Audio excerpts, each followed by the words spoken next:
하나님께서 계시도다.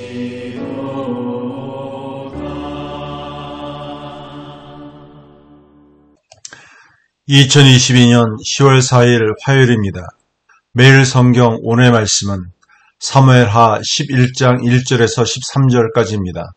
다윗, 밧세바를 범하고 은폐하기 급하다라는 제목으로 말씀을 드리겠습니다. 다윗의 생애에서 가장 치명적인 잘못으로 기억되는 밧세바의 사건을 다루고 있습니다. 왕이 전쟁에 나갈 때가 되었지만 다윗은 예루살렘에 머물며 왕궁 옥상을 거닐다가 목욕하는 여인을 봅니다. 다윗이 밧세바를 불러 동침하니 그녀가 임신하게 되었습니다. 다윗은 자신의 범죄를 감추려고 밧세바의 남편 우리아를 전쟁터에서 불러들입니다. 오늘 말씀을 통해 다윗이 권력의 정점에 있었을 때 범한 죄가 무엇인지를 살펴보겠습니다. 먼저는 동침입니다. 다윗은 목욕하는 밧세바를 보고 그녀를 데려와 동침하였습니다. 가을 우기가 끝나고 해가 바뀌어 봄이 되자 잠시 중단되었던 암몬과의 전쟁이 다시 시작되었습니다.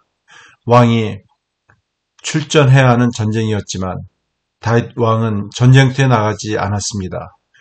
예루살렘 왕궁에 머물러 있었습니다. 저녁이 되자 다윗은 하루의 업무를 마치고 잠시 침상에 누워 있었습니다. 그는 침상에서 일어나 왕궁 지붕 위를 거닐다가 뜻하지 않게 한 여인이 목욕하는 아름다운 장면을 보았습니다. 그 여자는 햇사람 우리아의 아내 밧세바였습니다. 다윗은 사람을 보내어 밧세바를 데려와 동침하였습니다. 그녀를 집으로 돌려보냈습니다.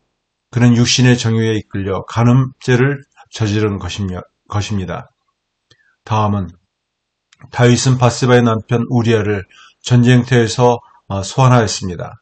시간이 흘러 밧세바는 자신이 임신한 것을 알고 다윗에게 사람을 보내어 자신이 임신한 사실을 알려주었습니다. 간음의 형벌은 남자와 여자 모두 처형을 받게 되었습니다. 레위기 20장 10절 말씀입니다. 밧세바가 임신했다는 소식을 들은 다윗은 전쟁터에 있는 군대장관 요압에게 사람을 보내었습니다. 밧세바의 남편 우리아를 왕궁으로 보내라고 명령하였습니다.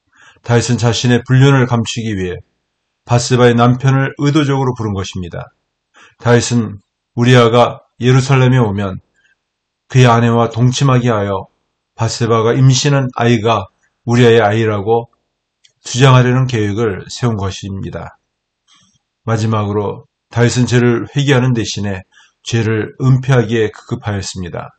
그러나 우리아는 다윗의 지시에 따라 그의 부인 밧세바에 가지 않고 왕궁 수비대 병사들의 막사에 들어가 잠을 잤습니다. 전쟁터에 싸우고 있는 상관과 동료들의 신의를 지켜야 한다는 충직한 우리아는 가정에서 얻을 수 있는 안락한 잠자리를 포기하였습니다. 끝내 집으로 돌아가지 않았습니다. 다윗은 충성스러운 우리아의 모습을 보고 자기 잘못을 깨닫고 뉘우쳐야 했습니다. 하지만 다윗은 그렇게 하지 않았습니다. 그는 현실에 안주했고 불의와 욕망에 눈이 어두워져 있었습니다. 오히려 자신의 불륜을 감추려고 어떤 일도 불사했습니다. 그의 모습에서 이전에 가졌던 공의와 정의의 흔적을 찾아볼 수 없었습니다. 말씀을 했습니다. 우리의 영적 상태를 진단해 보아야 합니다. 우리도 마음먹은 대로 할 수 있는 일이 많아질수록 영적으로 점점 둔해지고 무감각하게 될 수 있습니다.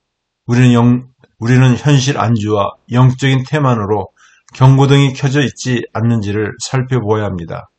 경고등이 혹시 켜져 있다면 더 늦기 전에 빨리 돌아서야 합니다.